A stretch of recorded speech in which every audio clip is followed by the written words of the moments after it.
Hello, and welcome to episode 1 of Woolgathering.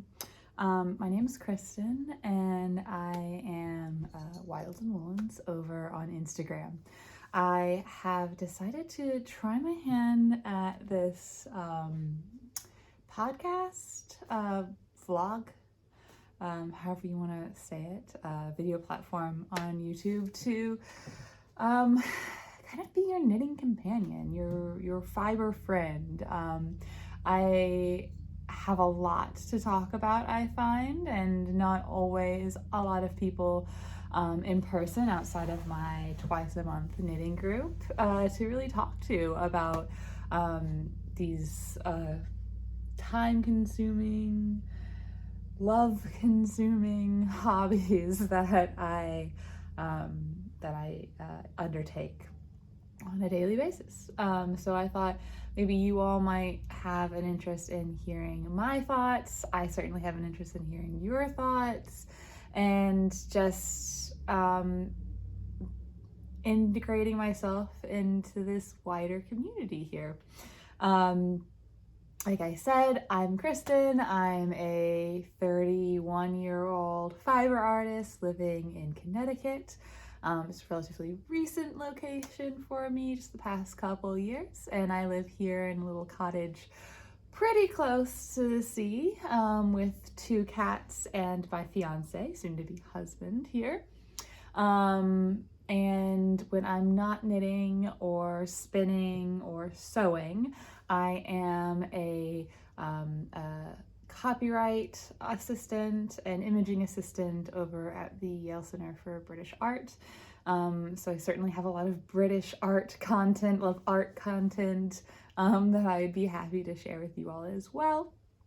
And a little bit like what you'll find on this podcast is obviously a lot of knitting, a fair amount of spinning. I have my wheel here. Actually, this is my spinning spot more than anything else that I thought was a good enough place to set up.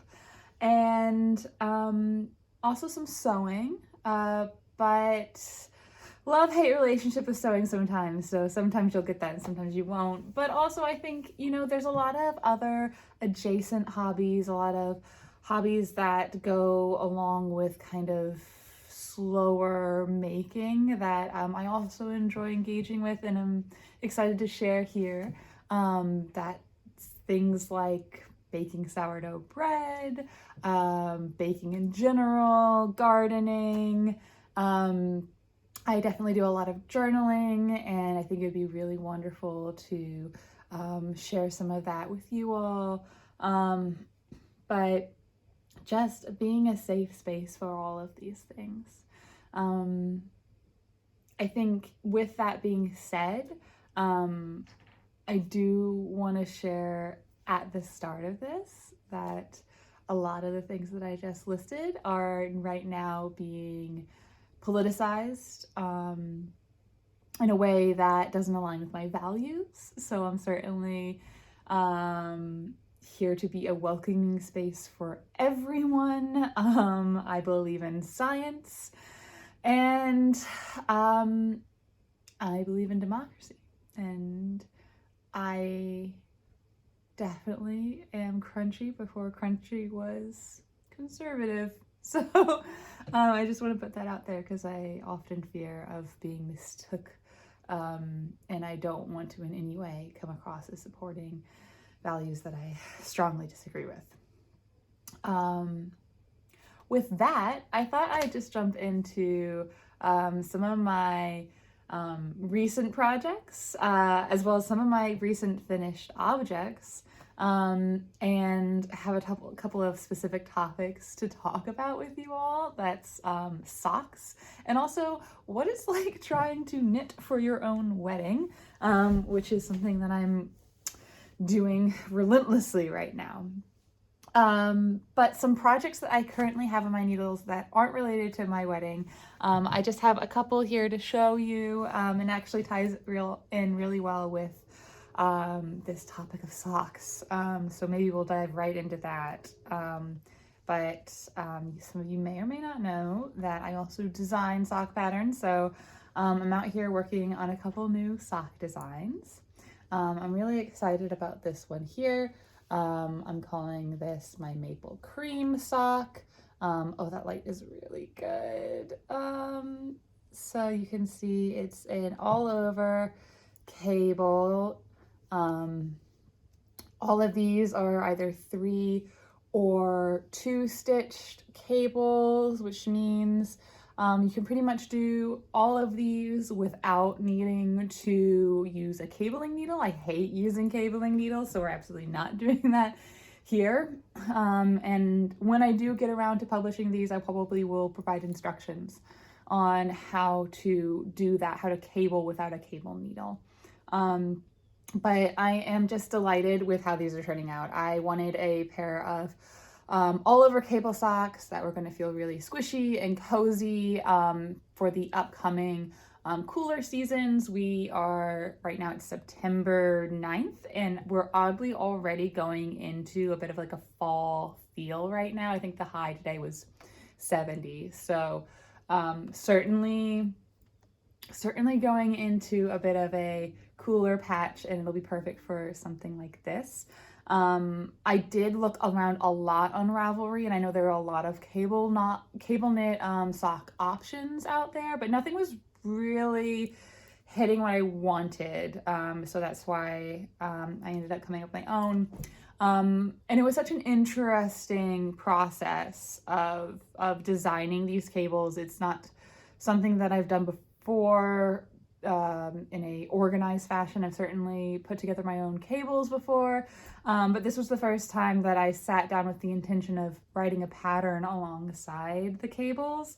And I find that I definitely write patterns better in the middle of knitting the object. So I'm not the kind of person who can sit down, write out the entire pattern, I guess unless it's color work, and then have that pattern then turn into an object. I definitely am writing the pattern as I go here. And then we'll have to obviously go back and do a bunch of cleaning on that pattern to make sure it's readable and digestible for other people out there.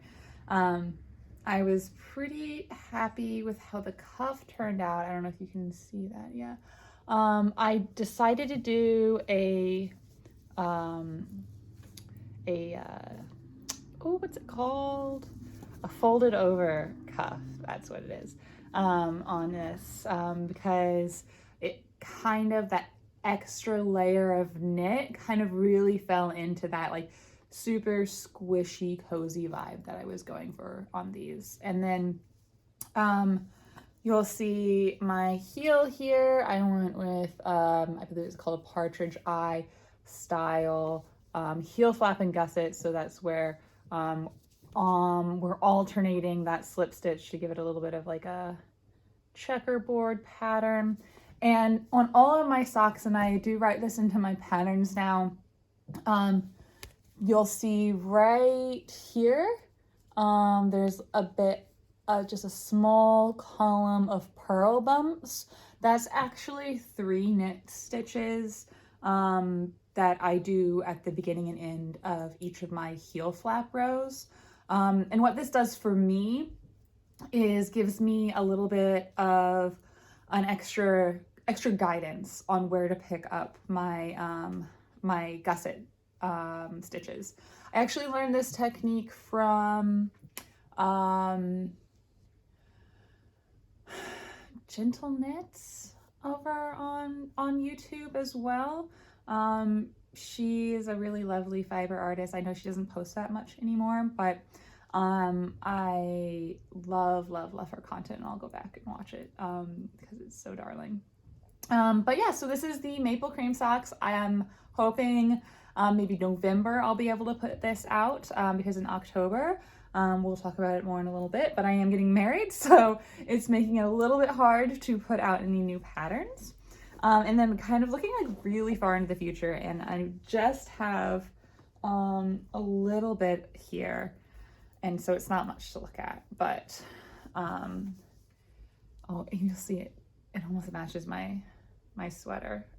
This sweater, by the way, is a Drea Renee Knits kind of mashup of her Weekender Crew and her Nebula.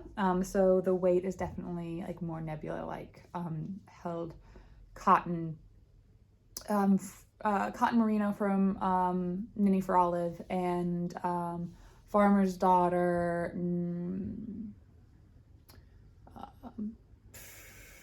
there's Suri, Farmer's Daughter, Suri alpaca. I'll try to remember to put the colorways down in the description, but it's super soft. I love this sweater. I wear it all of the time. It's probably one of my most worn knits.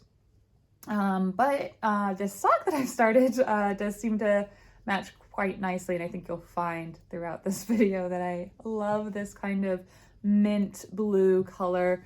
But right now this is a pretty basic little sock here.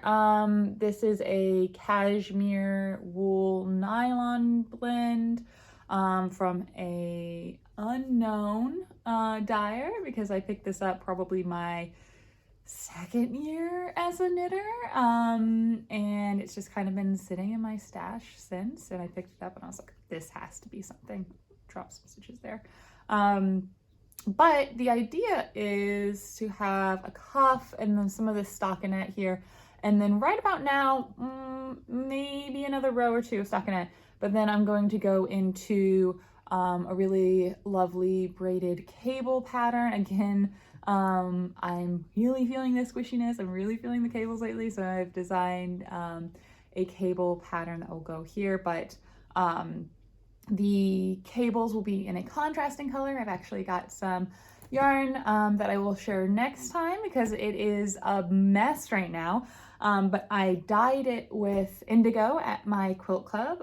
Every summer we have some leftover indigo from a community dyeing project that my quilt club then inherits and gets to use for our purposes. So one of the things I brought to the dye day this year was a skein of sock yarn.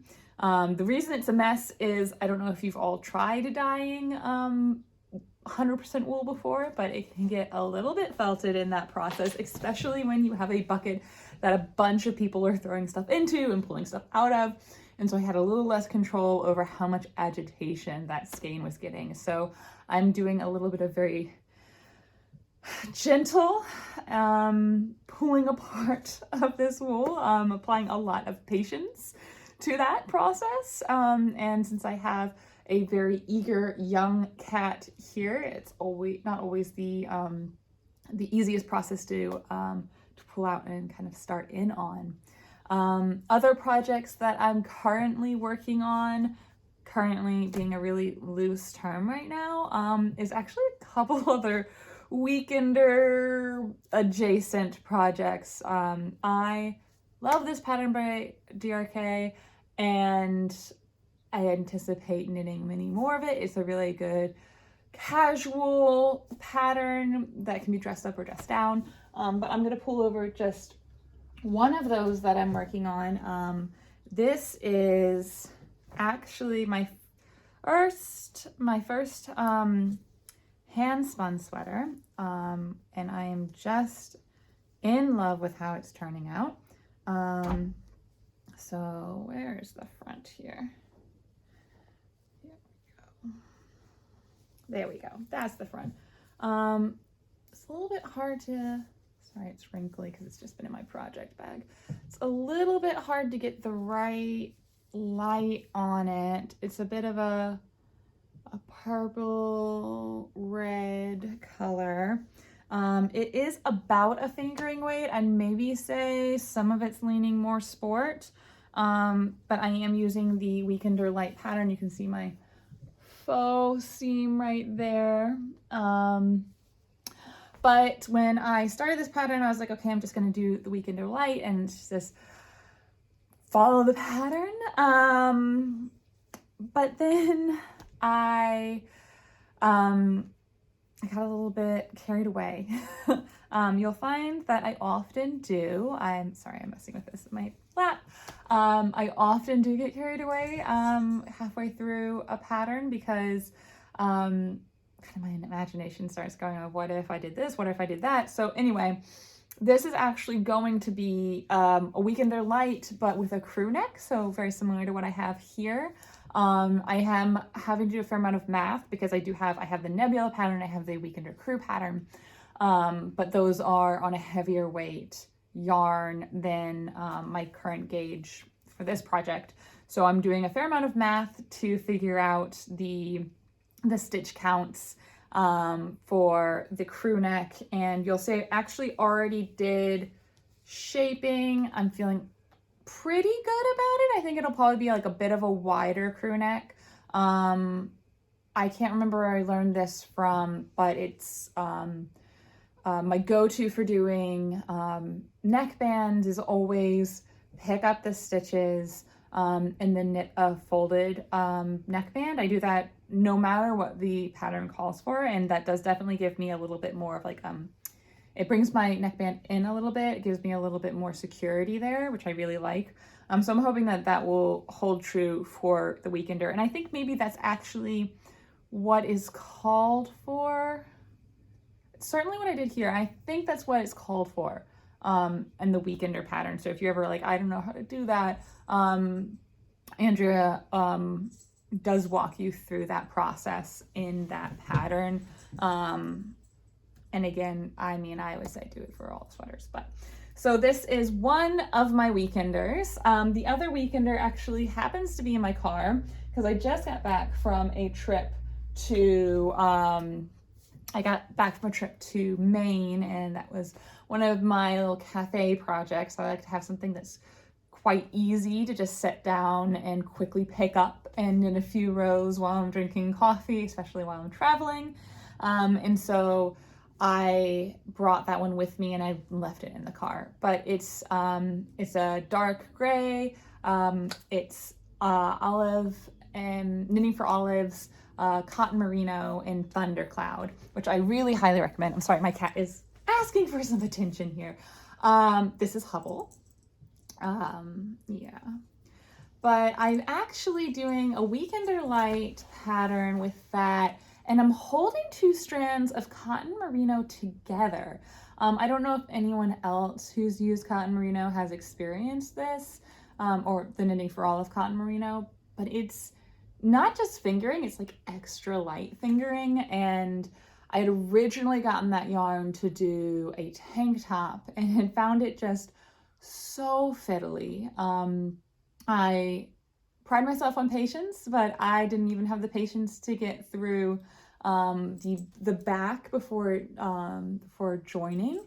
And so I kind of threw up my hands, and I was sitting in a coffee shop with one of my knitting friends, probably about a few months ago now, and she said, oh, well, just make it a t-shirt and hold 2 strands together. And she's the one who suggested, oh, well, you love Weekender so much, why don't you go ahead and knit a Weekender light, holding 2 strands together and make it a t-shirt. And I had seen other people make the Weekender a t-shirt, so I thought, oh, okay, fine. That sounds like a good enough plan. I was really hoping for a summer knit, and that certainly would have fit the bill. So I cast on that and started, and then again, my brain got away with me a little bit, and so I said, oh, well, if I really want to fill a gap in my wardrobe, it needs to be a v-neck. I love wearing v-necks, and I just don't have very much. Oh, I know. Mom's talking. Yeah. And I just don't have very much v-necks in my closet, so I thought, okay, well, I'll make it a v-neck. I know how to do that. I'll do the math, and it'll be totally fine. And then I started the v-neck shaping, and I thought, well, it's already mid-August. And so by the time I finish this, we'll be going to the fall, and really what I'd get a lot of use out of is a long sleeve option. So that's what I've decided to do. I kind of panic bought some more knitting for olive recently because of the tariffs. I was a little bit worried that I wasn't going to be able to buy it, or certainly it wasn't going to be as affordable, because unfortunately our government is decided to go to shit. and really is impacting a lot of communities, but also the knitting community and like what is available to us here in the US. So I now have enough for that project and I'm very excited about it. I know. Sorry, Hubble is our youngest and he is a little bit absolutely in love with me sometimes. So he just stares at me. Best quality in a cat though. So those are 2 sweater projects that are on and off going on. Maybe the V-neck one a little bit more than my hand spun right now. And really those are still active because they are those really simple stockinette. I can kind of sit down and not pay any attention and watch a show or talk to my partner, talk to a friend whilst I do that. You know, it's not something that I can really do with the socks that I just showed you. There's a lot of concentration that has to go into knitting all of those cables. And all that is to say, I only have those 2 really easy patterns going on right now because my big commitment is knitting for my wedding, which I will say, I know. I will say I definitely recommend knitting something for your wedding if you're a big knitter. I think it's a really lovely way to incorporate this part of myself into my ceremony, into my wedding. And quite frankly, I think that there's a lot of people who would be really surprised and maybe a little bit disappointed if I didn't make something for myself or for the wedding. And so I am, and in true Kristen fashion, I may have overcommitted just a tad, but I am designing my own wedding sweater. To me, it really felt important to have this whole process be mine because it's going to be something that's very sentimental. It's going to have a lot of value to me. I hope that it's going to be an heirloom piece. And being the one who designed it brings a lot more meaning to it to me. And also, I'm picky. I can be really, really picky about what I wear, what I like. And so I wanted to make sure that I was knitting something that really encompassed all of these different aspects that I wanted to see on my wedding day and kind of in the future. So all that being said, this is a bit of a beast at the moment. This is I'm calling it my something new sweater. You'll see I'm still working on one of the sleeves. Let me see if I can't get it all in the frame here. This is the finished sleeve. It has a little bit of a bell shape to it. I have not blocked it yet, but you can see I do have a welt stitch detail here, and then this cuff is double knit going that direction, perpendicular to the sleeve, and you'll see I have just little tiny pleats as a way to gather the sleeve after all those increases there. So it's got a good volume to it. I had originally intended for the cuff decrease, so coming down from all of these stitches to the cuff, I'd originally intended, I'm sorry, when the camera moves like that, it is the cats. They love what is the back of my couch here that you guys are sitting on. But yeah, so I had, I did all of these increases along here, and then I needed to decrease to get something that was going to fit comfortably, kind of bracelet length is where it hits. And I had originally intended to do one box pleat on the back side of the cuff. And I did that and it felt too bulky, and it also changed the way that the balloon part sits. And I tried it on, I tried to like it, and I was like, it's just not going to be it. And maybe there's a way to make that work. And it might be something that I come back to with a different type of knitted fabric, like something like I'm wearing now, certainly has a little bit more drape to it. Maybe that would work really well. But for this project, I didn't want to invest any more time into fiddling with that bit because I know that I have a deadline, and I'm sorry, there's like so much fluff. I know I have a deadline, and that I would be happy with an alternative method. This certainly isn't super drapey right now. There's a little bit of structure to it, and I was trying for a little bit of structure because I want those sleeves to really hold up when, and maybe actually, hold on, I'll put it on and show you. Okay, so this is, and I don't need to sit up too much. It's unblocked, so you're not going to get as much drape as I will get, but I want it to be not too long, so not falling in my food. We're having Indian food for the wedding, and I didn't want something that was going to be like an absolute disaster. And I polled a lot of people about sleeve length, and I'm pretty happy about it. So it'll definitely probably get down to bracelet length. And then the top is going to be quite fitted. I'm going to add a double knit neckband here. Probably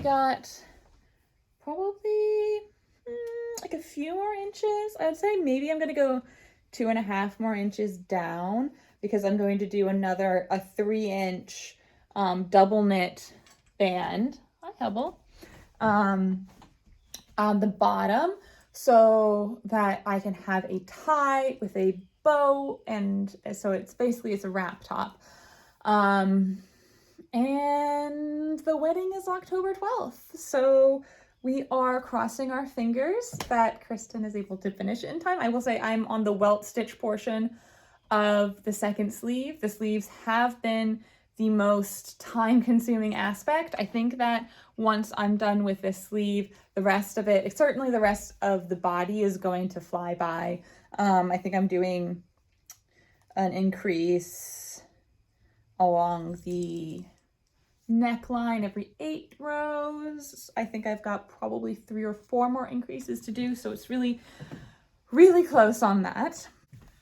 Okay, sorry about that. Hubble, who is also an avid yarn lover, just knocked over the whole setup. I'm so sorry about that. But what I was saying was, yeah, I don't think I have too much more here. I do have, Matthew, if you're watching, stop for a moment. I am doing a sleeveless, plain satin, long train kind of situation for my dress.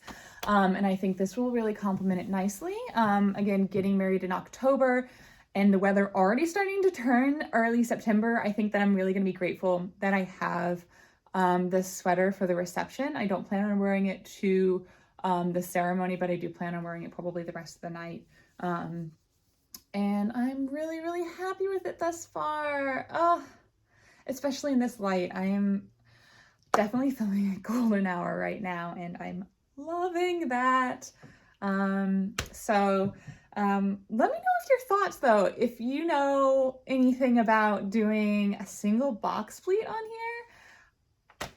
I'm not going to go back and change it, but I would certainly be curious as to everyone's thoughts on that. I am going to take this off and switch over back to my other sweater. So give me just 1 second. Okay. Thanks for your patience. And I will say, I forgot to mention my yarn choice for my sweater. I have a lot of these right now. I think I have more than I need. It's so pretty. I love how the light is working with it right now. This is Och Eir. It is a pencil roving, so it's unspun, and it's got such a luminous quality to it, which is why I picked it for this sweater. It is, if you've never worked with an unspun before, this is actually my first time working with unspun. Let me show you. Let's see if I can get it to focus on it, but it's literally just not spun. So you can break it apart really easy. And this happens all the time when you're knitting with it. So you do have to be very gentle. But when you knit it, it does, the act of knitting it does kind of twist it and give strength to it. I'm also not knitting it alone. I'm knitting it with, this is Quince Co, their cotton merino blend. And it is a little bit rustic, which I like. I love a little bit of a texture, a little bit of a rusticness to my yarn. So that is just being held together 1-to-1 for that sweater. I do think that on Och Eir, the unspun is going to get a really beautiful bloom. It did with my swatch. While the cotton merino is adding a little bit more drape than I would get if I was just doing the unspun, which is why I chose something with some cotton in it. I think retrospectively, and hindsight's always 2020, I may have gone with a Knitting for Olive. I don't know if you noticed, but I really love their cotton merino. It's such like a soft used sweatshirt feel. But this is what I've chosen. This is what I have, and I am enjoying the outcome. So I'm not going to fret about it too much. Oh, hi, Hubble. I am learning a few things about podcasting with cats and maybe putting them in a separate room whilst I'm podcasting. We're getting a little bit long, so I'm just going to show you kind of what's going on the sock side of things. I am guilty of a single sock syndrome, like very guilty of a single sock syndrome. And so as maybe a way to motivate myself to finish some socks, I thought I'd share with you what socks I kind of have in my sock basket right now, and we can maybe help hold each other accountable. Hi, Hubble. Hi, Hubble. And you can ask me about them. How are you doing on those single socks? I keep saying don't cast on new socks, but I love a new cast on. So let's start over here because it's right behind me. I have a sock pattern. I know it's a really good sock, Hubble. I know. Okay. Oh my gosh. I have it's very similar to a design called Tupelo Honey, I believe. But it's it's my X's and O's pattern. And I haven't put it out because I haven't decided if it's too similar to other patterns I've seen out there. It's got a 1x1 twist, and then a little X and O cable pattern, and then on the top of it is garter. And they're so cute on. And this yarn is Malabrigo, which is the only time that I've actually knit socks with Malabrigo. Does sometimes give me a headache trying to cake up Malabrigo, so I don't buy it very often anymore. But I bought this yarn for my birthday maybe 2 years ago, which I then immediately cast on socks with that yarn, and you'll see I have one finished one. I will say the other one, where is my basket? The other one is maybe close. Let's see, here it is. Yeah, so the yarn is inside of it. This is the second one. I've already turned the heel. I think I finished all of the gusset decreases. So I just need to finish the foot. I don't know why I haven't finished it. I love it. I can't wait to wear them. They'll be, again, like I am in a bit of a sock shortage. I either have to finish these or I have to go and mend a bunch of pairs upstairs, and I know I should do both. But I'm thinking it'll be more fun for me to actually just go ahead and finish some of these pairs that are in this basket. Another one that I just recently finished actually is, I think I'm going to pronounce it wrong, the Fioricini, I think it is the word for tiny flower in Italian, and it is by Fioricini Knits. And this is my first go at Estonian inlay. I had a fractal spun. It's definitely not spin cycle, but I don't remember what yarn it is. Just some remnants in my stash. And a Bon Tricot in limoncello is the yellow here. I actually have the skein here. It's kind of an interesting one because in different lights it shows up differently. Sometimes it looks like highlighter yellow. Sometimes it's a little bit warmer. And the pattern calls for these line of purl bumps.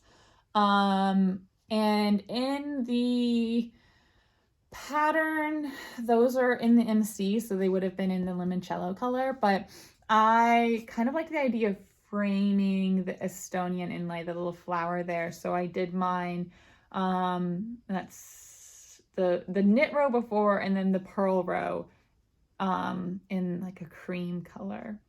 I love a scalloped edge, so I'm very much enjoying that.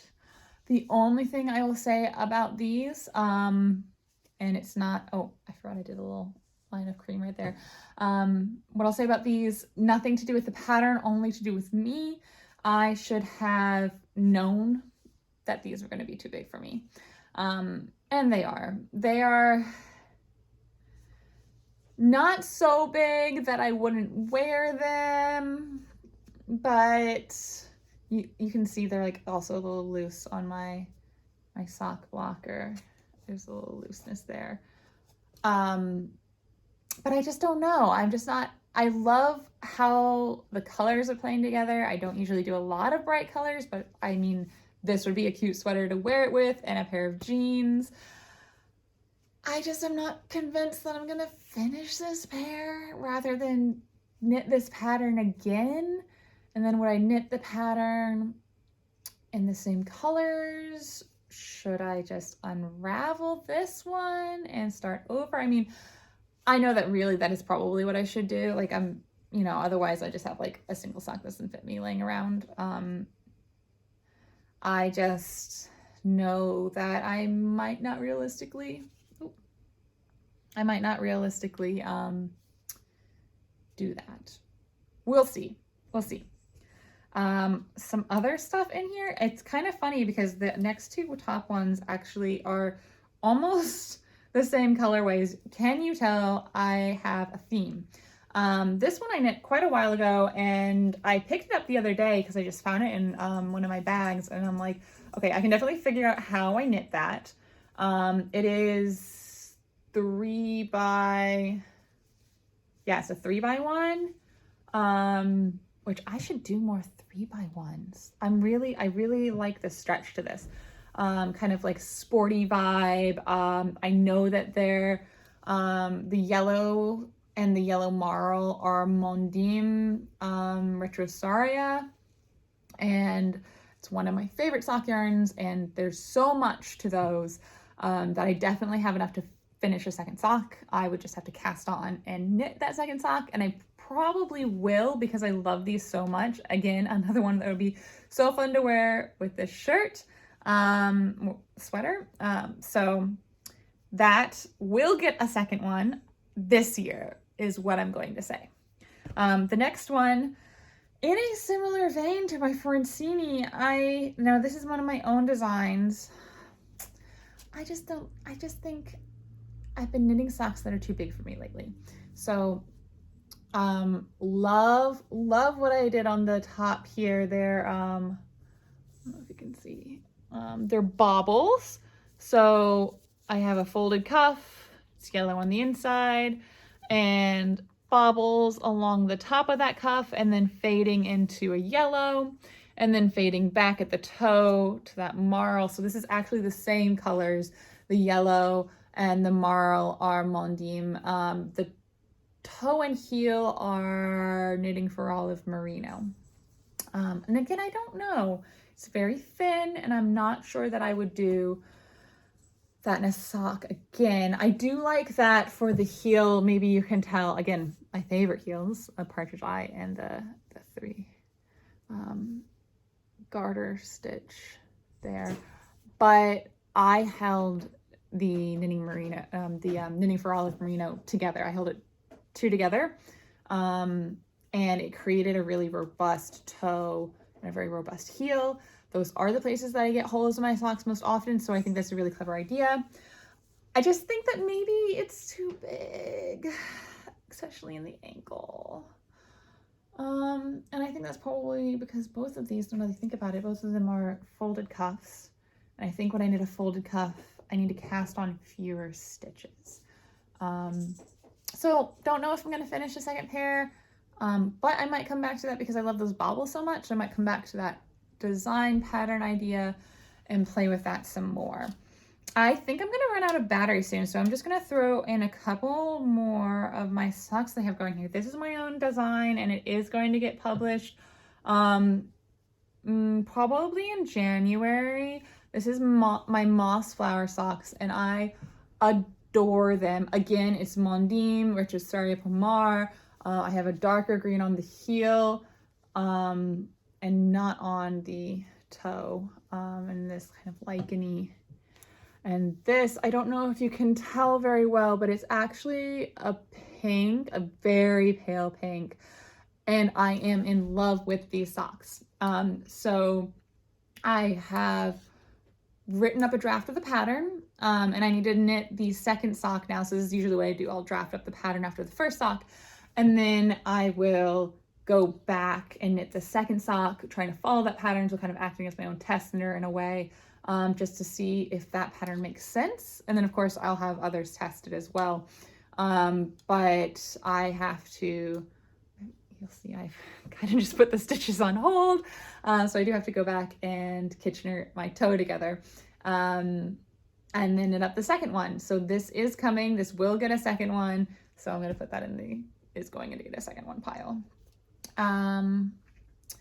Bee Mandarin, Melody Hoffman has this pattern. Highly recommend, and it's not been blocked yet, but they're little flowers on the cuff, and I will put the name to this pattern in the show notes because I cannot remember, and I hope that you can make it out pretty well here. The little flowers, oh my gosh, I love it. And so we'll be getting a second. Actually, I already have cast on the second. I obviously just have a lot of projects going on right now. So the second one is here. Hasn't got any of its flowers yet, but is going to. And I think that after the wedding, this will be something that I turn my attention to a little bit more. Oh, okay. I said I was only going to do more. I'm just going to show this to you because it is kind of like a prototype of those blue socks that I showed you earlier that I'm actively working on. I'm calling them my blueberry pancake socks. I was a little inspired in the name. But these, this is kind of like a prototype of it, and it's way too small. I knit this 3 years ago now, but I just really loved how there's color blocking, and then when that color blocking happens, so when it switches over, I have the cables, and I really actually love the colors that I use for this. Might go back and knit knit this again. This is just going to be ripped out, but this is the inspiration for those socks that I showed you earlier. Okay, one more because it's right here. My Halloween socks. Maybe I'll actually finish them. Again, I'll put the pattern in the show notes because I'm terrible at that. But look how darling they are. They're like a little bit girly, a little bit spooky, and I love them. There's a spider web on the heel. So check show notes for this pattern. I really like it. I started it last year. I didn't finish it for Halloween. So this year I'll finish it for Halloween. Sorry, that was Hubble again. He must like you guys a lot. I was going to show you spinning, but we are 45 minutes in. Let me just show you one more sock thing, and we'll talk spinning next time, like more in detail. But while we're talking about my sock plans, because I always have a sock plans, I did want to show you a new acquisition that I have. I was so fortunate enough to be able to stop in to Port Fiber on my trip to Maine. This was actually my bachelorette trip, and I did it just with my two sisters and my mom. And that was really, really darling. If you know me, I'm kind of introverted, and going with just my family was just so lovely because I don't see them very often. But I was lucky enough to drag them in, some of them more willing than others. My little sister does knit, to Port Fiber. And so I picked up this gorgeous skein of, wool. It is, what is this? It is merino nylon cashmere. It's 80% merino, 10% nylon, 10% cashmere. It is superwash. The colorway is sea urchin. So this is 4.8 ounces. And I wish you could feel this. I mean, if you are ever like, I wonder if I should get fiber from Port Fiber, do it. Just do it. It's so soft. Even my partner Matthew, who sometimes is like, I don't see what you mean when you say it's soft, was like, ooh. So good. But my plan here is to do, again, I have a theme right now, is to do a 3-ply 2-way. So I will be splitting this skein vertically in half, and then I will be spinning half of it to be fingering weight plied with a chain ply. So that's going to create a kind of more consistent, more clear division between the colors. So you'll get like all orange, and then all of this blue, and then all of this light blue, and so on and so forth. And then the second half will be spun fractal. So you'll get more of that kind of barber poling that you see in something like a spin cycle yarn. And the idea is that you spin these two different plies, and then you knit them into a pair of socks, striping them. So probably I think I'll probably do every 5 rows. I tend to like that for a stripe. I think this one is, the stripes here are every 5 rows. Maybe I'll do 6. We'll see. And I'll do 3x1 because I'm really enjoying that right now. But you stripe them on your socks, and the stripes actually end up being quite distinctive, even though they are from the same skein of, or hank of fiber, because you have spun them in a way that color changing is so different in each of your skeins. So that's a sock project that I definitely want to get to. I probably will spin this next. I have a spin on my wheel right now. It's a shawl spin, but I am about halfway through. So this will be my next spin, and I'm hoping that this will be something that I maybe can knit up over Thanksgiving. We always go to Chicago for Thanksgiving. So this will hopefully be my travel project for that, but I couldn't be more pleased. I do have more fiber that I acquired at Port Fiber because I could not resist, but because I am probably going to prep this fiber soon, I wanted to make sure to share it with you here so you can see what it looked like in that braid before I start kind of pulling it apart and doing fun things with it. Well, I have now chatted your ear off, and I hope you've enjoyed this. I certainly have. I've actually found, as going along here, I'm a bit of a chatter, and I've really enjoyed sharing here, and I hope that you come back next time so I can keep sharing with you. Do go ahead and let me know if there's something that I didn't talk about that you'd like to hear me talk about, because you kind of already know kind of the stuff I'm interested in, or if you have any questions about what I've laid out here. I'm gonna try to share maybe every other week or once a month. We'll kind of find how the cadence works here. Definitely I'll be more consistent after the wedding, which is only a month away now. I do hope maybe one more recording before then, and then I'll share with you how successful my wedding sweater was after the wedding. But engage with me in the comments, like, follow, find me over on Instagram. Again, that's Wilds and Woolens over on Instagram. Always sharing inspo and kind of the fun things that I'm doing over there. And I'll talk to you next time. Thank you so much for joining me.